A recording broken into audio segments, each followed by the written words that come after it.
రాష్ట్రం ఏ విధంగా అభివృద్ధి చెందుతుందో గవర్నర్ ప్రసంగంలో స్పష్టంగా ఉందని ఎమ్మెల్యే బీర్ల ఐలయ్య తెలిపారు. ముఖ్యమంత్రి రేవంత్ రెడ్డి ప్రజాపాలనలో ప్రజలను ఆర్థికంగా ముందుకు తీసుకెళ్తున్నారన్నారు. ముఖ్యమంత్రి రేవంత్ రెడ్డి ప్రజాపాలనలో ప్రజలను ఆర్థికంగా ముందుకు తీసుకెళ్తున్నారని, అభివృద్ధి చేస్తుంటే ప్రతిపక్షాలు ఓరవలేకపోతూ ఆరోపణలు చేస్తున్నాయని మండిపడ్డారు. గవర్నర్ ప్రసంగానికి బీఆర్ఎస్ పార్టీ ఎమ్మెల్యేలు ఎలాంటి గౌరవ మర్యాదలు ఇవ్వలేదని ఆయన తీవ్రంగా ఆగ్రహించారు.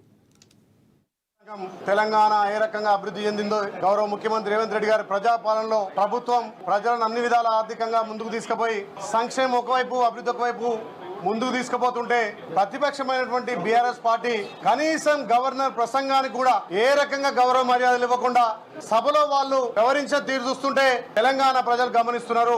గవర్నర్ ప్రసంగాన్ని కూడా అవహేళన చేసే విధంగా ఇవాళ బీఆర్ఎస్ పార్టీ మరి వాళ్ళ ప్రతిపక్ష నాయకుడు వచ్చినా గానీ సభలో హేళన చేసే విధంగా ఇవాళ వాళ్ళ తీరు చూస్తుంటే తెలంగాణ ప్రజలు గమనిస్తున్నారు. గవర్నర్ ప్రసంగం రాష్ట్ర అభివృద్ధి మీద, రాష్ట్రంలో జరుగుతున్నటువంటి సంక్షేమాల మీద, ఈ సంవత్సరంలో గౌరవ ముఖ్యమంత్రి తీసుకున్న నిర్ణయాల మీద ఈ తెలంగాణ అభివృద్ధి వైపు ముందుకు తీసుకుపోతుంటే ఈ తెలంగాణలో విప్లవాత్మకమైనటువంటి మార్పులు తీసుకొచ్చి గత 30 సంవత్సరాలుగా ఏబీసీ వర్గీకరణ కావచ్చు, గత 95 సంవత్సరాలుగా బీసీల కులగణన విషయంలో కావచ్చు, కులగణన విషయంలో చట్టబద్ధత చేయాలని చెప్పి ఒక మంచి నిర్ణయం తీసుకొని సుమారు 1,03,000 మందితోటి 50 రోజులు కులగణన చేస్తే మరి ఈ కులగణనలో పాల్గొని దుర్మార్గులు కల్వకుంట్ల కుటుంబం ఇవాళ కులగణన గురించి మాట్లాడుతుంటే నిజంగా కూడా అదనిపిస్తుంది.